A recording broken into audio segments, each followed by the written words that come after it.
प्रिय विद्यार्थियों, आज हम देखने जा रहे हैं किस प्रकार से किसी भी सेमीकंडक्टर में विसरण द्वारा एवं अपवाह द्वारा चालन होता है। विसरण यानी डिफ्यूज़न, अपवाह यानी ड्रिफ्ट द्वारा। तो सबसे पहले हम देखेंगे कि किस प्रकार विसरण द्वारा चालन होता है।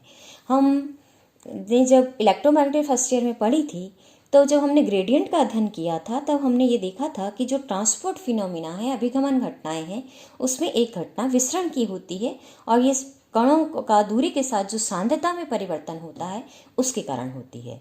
और फिक का नियम क्या कहता है कि सांद्रता के अंतर के कारण जब कणों का प्रवाह होता है तो किसी भी क्षेत्र से प्रति एकांक क्षेत्रफल प्रति सेकंड जो कणों का फ्लक्स है वो दिया जाता है किसके द्वारा, -d dn dx के द्वारा, जहाँ dn dx क्या है, दूरी के साथ किस प्रकार से सांद्रता का अंतर आ रहा है उसको बढ़ाता है, यानी सांद्रता की प्रवणता को ये निरूपित कर रहा है।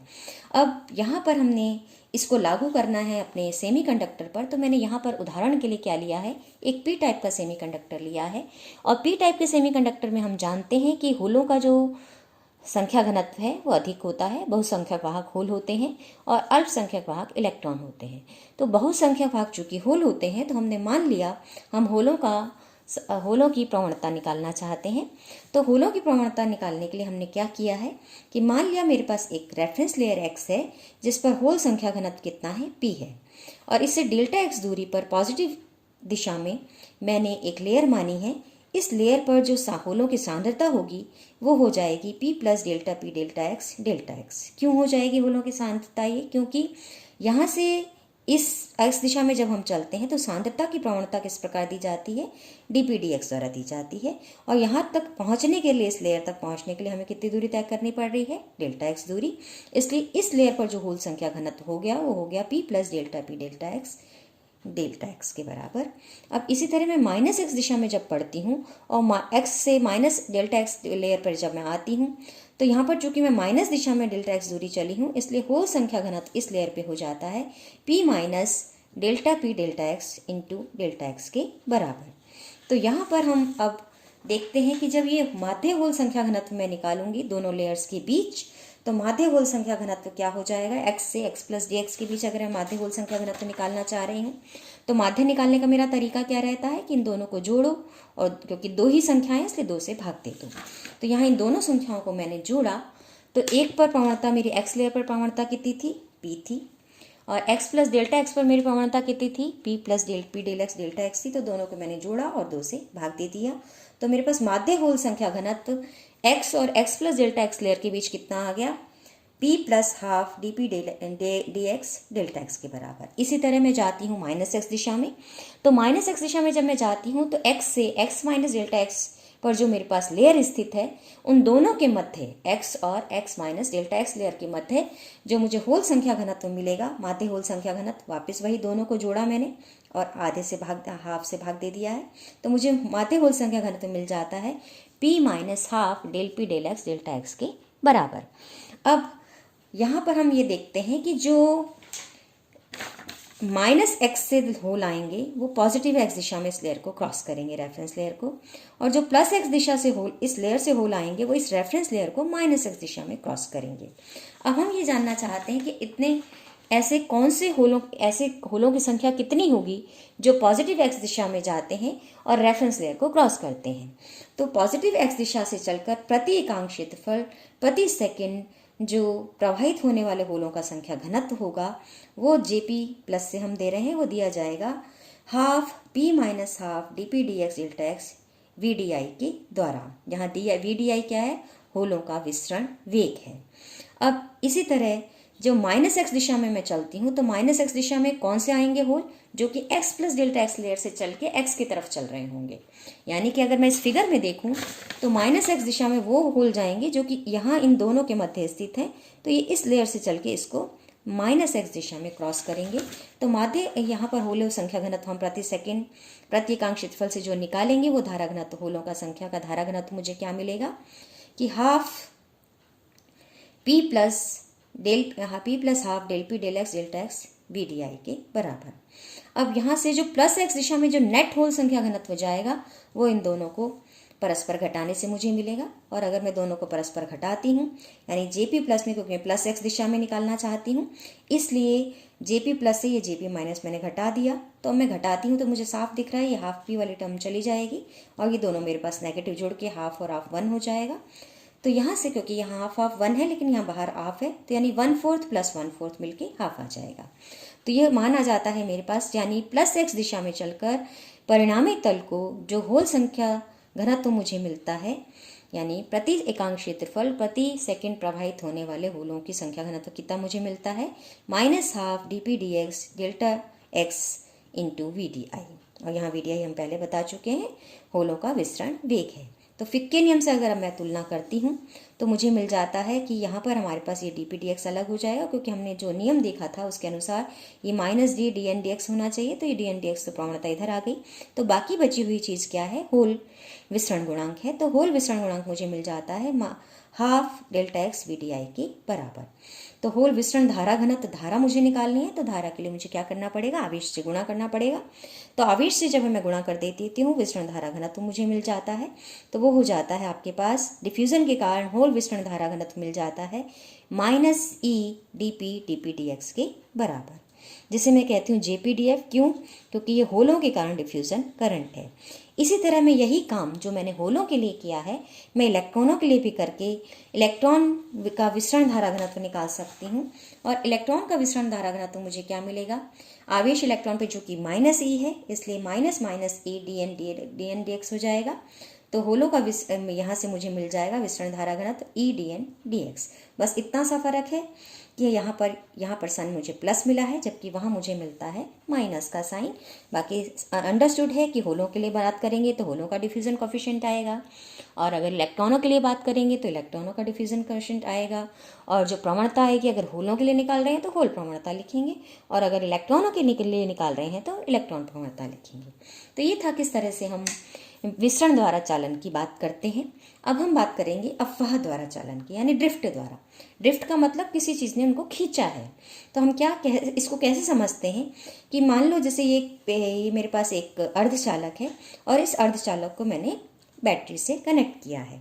तो जब मैंने इसको बैटरी से कनेक्ट किया है तो स्वाभाविक है इस बैटरी के कारण एक विद्युत क्षेत्र बन रहा है, एक पोटेंशियल मैंने अप्लाई किया है, तो इसके कारण एक बल लगता है और इस बल के कारण पॉजिटिव टर्मिनल की ओर तो इलेक्ट्रॉन चलते हैं और नेगेटिव टर्मिनल की ओर होल चलते हैं। तो यानी बाह्य बल के कारण प्रवाह हो रहा है और इसे हम कहते हैं ड्रिफ्ट, यानी कि अफवाह द्वारा चालन, क्योंकि जब इलेक्ट्रॉन या होल चलते हैं तो धारा बहती है। तो यानी बाह्य बल के कारण जो प्रवाह हो रहा है, बाह्य विद्युत क्षेत्र के कारण जो प्रवाह हो रहा है वो कहलाता है अफवाह द्वारा चालन। अब होलों का अफवाह वेग हम निकालना चाहेंगे, क्योंकि जो वेग है वो इस बात पे डिपेंड करेगा कि बल कितना लग रहा है। जितना विद्युत क्षेत्र ज़्यादा होगा उतना ही बल ज़्यादा होगा, यानी V is proportional to E। तो होलों का अफवाह वेग निकालूं तो VP is proportional to E, और प्रोपोर्शनलिटी साइन हटाते हैं तो एक कांस्टेंट लिखते हैं जो कहलाता है मोबिलिटी, गतिशीलता μP। अब इलेक्ट्रॉनों के लिए लिखेंगे तो ये गतिशीलता किसकी आएगी, इलेक्ट्रॉनों की आएगी। तो यानी होलों का अफवाह वेग हम लिख सकते हैं VP μP इंटू E के बराबर, और इलेक्ट्रॉनों का अफवाह वेग लिख सकते हैं μN इंटू E के बराबर। अब अफवाह धारा घनत्व की जब हम बात करते हैं तो धारा घनत्व कैसे लिखा जाता है कि आवेश का वाहक संख्या घनत्व लिखेंगे, हम उसको आवेश से गुणा करेंगे और अफवाह वेग से गुणा करेंगे तो मुझे क्या मिलेगा, धारा घनत्व। कि धारा क्या होती है, आवेश, बहने वाला आवेश प्रति एकांक समय प्रति एकांक क्षेत्रफल। तो यहाँ से अगर मैं इसकी यूनिट निकालूं तो मुझे यही मिलेगी कि क्योंकि आवेश संख्या घनत्व है तो नंबर पर यूनिट वॉल्यूम है, ये है वेलोसिटी मतलब डिस्टेंस पर सेकंड, और ये है आवेश बहने वाला प्रति सेकंड। तो यहाँ मुझे ये मिल जाता है अफवाह धारा घनत्व का मान किसके बराबर मिल जाता है, NE/VN के बराबर। चूँकि इलेक्ट्रॉन के लिए आवेश -E है और धारा वेलोसिटी जो है उसकी विपरीत होती है, विपरीत दिशा में होती है यहाँ पर होलों के, इसलिए इसको हम -VN से निरूपित करते हैं। तो इलेक्ट्रॉन का अफवाह धारा घनत्व मुझे मिल जाता है NE/VN के बराबर, और VN का जब मैं मान लिखती हूँ तो ये मुझे मिल जाता है NE/μN के बराबर। अब यहाँ से इसी तरह मैं होलों के लिए जब अफवाह धारा घनत्व निकालती हूँ तो मुझे क्या मिल जाता है, P का मान क्या मिलता है, होल धारा घनत्व का JP जिससे मैं लिख रही हूँ, ये मुझे मिल जाता है P, चूँकि होलों के लिए हम पॉजिटिव आवेश मानते हैं इसलिए +E, और इसी की वेग की दिशा रेफरेंस दिशा मानी जाती है इसलिए VH मैंने इसका होलों का वेग लिखा है। इसको हम चूँकि हम इसको VP से निरूपित करते आ रहे हैं तो हम चाहें तो इसको यहाँ VH की बजाय मैं VP ही कर देती हूँ पुनः। तो यहाँ से इसलिए मेरे पास क्या मान आ जाएगा कि आपके पास कुल अफवाह धारा घनत्व हो जाएगा होलों के कारण और इलेक्ट्रॉनों के कारण और होलों के कारण। तो इलेक्ट्रॉनों के कारण जो अफवाह धारा घनत्व है और होलों के कारण जो अफवाह धारा घनत्व है, उन दोनों के फॉर्मूलों में से E इंटू विद्युत क्षेत्र जो है E वो कॉमन आ गया है और अंदर बचेगा n mu N plus p mu P के बराबर। तो अब हम अर्धचालक की विद्युत चालकता को डिफाइन करेंगे। तो विद्युत चालकता होती है J is equal to sigma E. ये आप समझ सकते हैं, ओम के नियम का ही दूसरा रूप है। ओम का नियम कि V is equal to R I लिखते हैं और ये उसी का ही दूसरा नियम का रूप है कि sigma is equal to J upon E या J is equal to sigma E. तो J का मान यहाँ मैं अफवाह के लिए लिख रही हूँ, तो ये हो जाएगा E, क्योंकि विद्युत क्षेत्र तो कट गया E से डिवाइड करने पर, तो ये बच जाएगा E n mu N plus p mu p के बराबर और यूनिट है इसकी म्यूहोस पर मीटर। और प्रतिरोधकता हम जानते हैं चालकता का व्युत्क्रम होती है, इसलिए ये मान हो जाएगा 1 अपॉन ई एन, यानी इसी का ही व्युत्क्रम हम लिख रहे हैं, तो E into N mu N plus P mu P ohm into metre. अब अर्धचालकों के लिए हमने नैज अर्धचालकों में देखा है कि नैज अर्धचालकों के लिए इलेक्ट्रॉन होल पेयर जनरेट होते हैं, तो जितना इलेक्ट्रॉन संख्या घनत्व होता है उतना ही होल संख्या घनत्व होता है, इसलिए Ni का मान Pi के बराबर होता है। और जब Ni और Pi बराबर है तो जब मैं N लिखूं या P लिखूं, दोनों को किसी एक से निरूपित करके, यहाँ मैंने N से निरूपित किया है और इसको मैं बाहर ले लेती हूँ और बाहर लेती हूँ तो ये बन जाता है म्यू एन प्लस मी पी, किसके लिए? नैज अर्धचालकों के लिए। और कमरे के ताप पर मुझे सिलिकॉन के लिए मालूम है कि म्यू पी का जो मोबिलिटी है, यानी होलों की जो मोबिलिटी है, वो 480 सेंटीमीटर स्क्वायर पर वोल्ट इंटू सेकेंड है और जो होलों इलेक्ट्रॉन्स के लिए है वो 1300 सेंटीमीटर स्क्वायर पर वोल्ट पर सेकेंड है। तो जर्मेनियम के लिए जब हम ये देखते हैं तो जर्मेनियम के लिए ये मोबिलिटीज़ के मान बहुत ज़्यादा हैं, जो कि यहाँ हमने दर्शा रखे हैं। तो होल की मोबिलिटी जो है वो इलेक्ट्रॉन की मोबिलिटी से बहुत कम है, इसलिए जर्मेनियम में जो धारा सहायकों का घनत्व है वो सिलिकॉन में धारावाहों के घनत्व से बहुत अधिक है। अंडरस्टूड है कि जो धारा घनत्व है वो किस पे डिपेंड कर रहा था, हमारे पास सीधा सीधा मोबिलिटी पे डिपेंड कर रहा था। तो जितनी मोबिलिटी ज़्यादा होगी उतना ही आपके पास धारा घनत्व ज़्यादा होगा, इसलिए आपके पास जर्मेनियम में चूंकि मोबिलिटीज़ के मान ज़्यादा हैं, इसलिए जर्मेनियम में धारावाहकों का घनत्व ज़्यादा होगा, किसकी अपेक्षा? सिलिकॉन की अपेक्षा, यानी धारा का घनत्व ज़्यादा, धारा ज़्यादा बहेगी। तो यही वजह है कि दोनों की चालकता और प्रतिरोधकता में अत्यधिक अंतर होता है और सिलिकॉन की जो प्रतिरोधकता है जर्मेनियम से अधिक होती है, यानी चालकता सिलिकॉन की क्या होती है? कम होती है। और एक बात और है कि यहाँ पे जर्मेनियम में जो बैंड गैप है वो उसका मान सिलिकॉन की अपेक्षा कम होता है, इसलिए भी चालकता उसकी ज़्यादा होती है। तो ये अब हम दोनों को n प्रकार के लिए, ये तो था नैज अर्धचालकों के लिए, और अगर हम बात करते हैं जैसे सिलिकॉन और जर्मेनियम में हमने बात की है और सिलिकॉन जर्मेनियम अर्धचालक है और ये थे नैज अर्धचालकों में हमने जब कॉमन ले लिया था कि Ni और Pi बराबर होते हैं। लेकिन जब मैं n प्रकार के अर्धचालकों की बात करती हूँ तो Ni is equal to Pi नहीं होता है, तो n का मान हम जानते हैं लगभग डोनर इम्प्योरिटी के बराबर होता है और P का मान Ni स्क्वायर अपॉन Nd, क्योंकि ये होल संख्या घनत्व और इलेक्ट्रॉन संख्या घनत्व नैज अर्धचालकों में, P प्रकार के अर्धचालकों में क्या होता है, N प्रकार के अर्धचालकों में होता है, ये हम पूर्व के लेक्चर्स में हम अपना निकाल चुके हैं और इसी को यहाँ हम यूज़ कर रहे हैं। तो जो चालकता का मान हमें मिलेगा अफवाह के कारण वो हो जाएगा, यहाँ पर N और P का मैं मान रख दूँ तो N प्रकार के लिए मुझे अर्धचालक के लिए, N प्रकार के अर्धचालक के लिए मुझे अफवाह धारा घनत्व मिल जाएगा और वो मान मुझे मिलेगा E इंटू एन डी, यहाँ से रखने पर दोनों में मैंने बाहर ले लिया तो यहाँ बचा म्यू एन Ni स्क्वायर, चूँकि मैंने एन डी बाहर लिया तो ये Nd स्क्वायर बन जाता है। और ये मान जो है n की अपेक्षा बहुत कम होता है, यानी Nd की अपेक्षा बहुत कम होगा, इसलिए इसको मैं नेग्लेक्ट कर सकती हूँ। तो मुझे n प्रकार के अर्धचालकों में जो अफवाह धारा घनत्व मिलता है वो लगभग किसके बराबर होता है? E इंटू डोनर इम्प्योरिटी और उस इलेक्ट्रॉनों की मोबिलिटी के गुणनफल के बराबर है। इसी प्रकार जब मैं P प्रकार के अर्धचालकों की बात करती हूँ तो मैं यहाँ मेरे पास अच्छे से मालूम है मुझे n का मान रखना है और n का मान क्या हो जाएगा? Ni square upon N into mu N, और P का मान एक्सेप्टर इम्प्योरिटी के मान के बराबर होता है लगभग, तो वो मान हमने यहाँ रख दिए हैं। और रखने के पर यहाँ पर हमने वापस से Na को कॉमन लिया तो Ni square upon N square mu N plus mu P हो गया। अब चूंकि आपके पास ये मान जो है P से बहुत कम होता है इसलिए इसको हमने नेग्लेक्ट कर दिया है, तो मुझे क्या मिल जाता है कि P प्रकार के अर्धचालक के लिए अफवाह धारा घनत्व किसके बराबर होता है?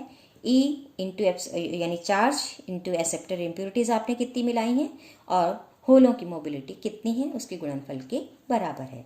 तो अब दोनों प्रकार के चालक अगर मेरे पास उपस्थित हों किसी में, तो यहाँ से मैं देख सकती हूँ कि जो कुल अफवाह धारा घनत्व है उन दोनों को गुणों को जोड़ने पर आएगा।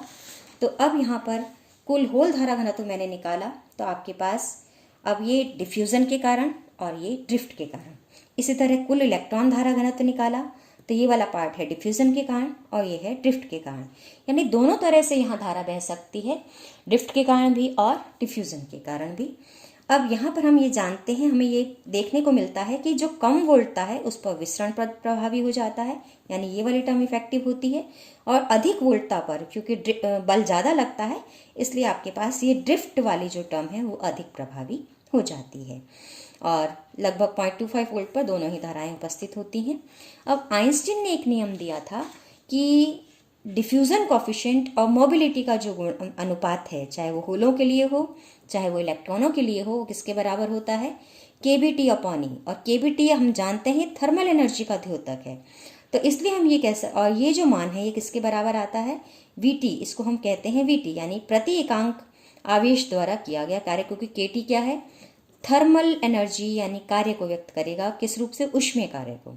तो ऊष्मीय ऊर्जा द्वारा किया गया कार्य है प्रति एकांक क्षेत्रफल, और इसे हम किस रूप में व्यक्त करते हैं, एक वोल्टता के रूप में व्यक्त करते हैं। इसलिए आपके पास ये कहलाता है तो ताप का वोल्टता तुलनांक, क्योंकि ये ताप, ये जो एनर्जी हमने प्रति एकांक आवेश के लिए निकाली है ये ताप के आधार पर है, और इसका कंपैरिजन हम किससे कर रहे हैं, वोल्टता से कर रहे हैं, इसलिए कहलाता है ताप का वोल्टता तुलनांक। यानी VT is equal to KBT upon E, या फिर हम ये कहें DN अपॉन μN या फिर DN अपॉन μP बराबर किसके है, KBT अपॉन E के बराबर है। ओवरऑल हम ये कहें कि हम जो अर्धचालकों में है वो डिफ्यूज़न गुणांक और मोबिलिटी को किससे जोड़ रहे हैं, ऊष्मीय ऊर्जा से जोड़ रहे हैं। और इस रिलेशन को हम यूज़ करते हैं जब हम निकालते हैं डायोड समीकरण। तो आज हमने देखा है कि किस प्रकार से हम अफवाह धारा की बात कर सकते हैं, किस प्रकार से हम डिफ्यूज़न करंट की बात कर सकते हैं, किसमें, अर्धचालकों में। तो इसी का हम यूज़ आगे करके निकालेंगे किस प्रकार से हम डायोड समीकरण निकालते हैं, डायोड की धारा और वोल्टता का संबंध निकालते हैं जब हम उसको बायस करते हैं। धन्यवाद।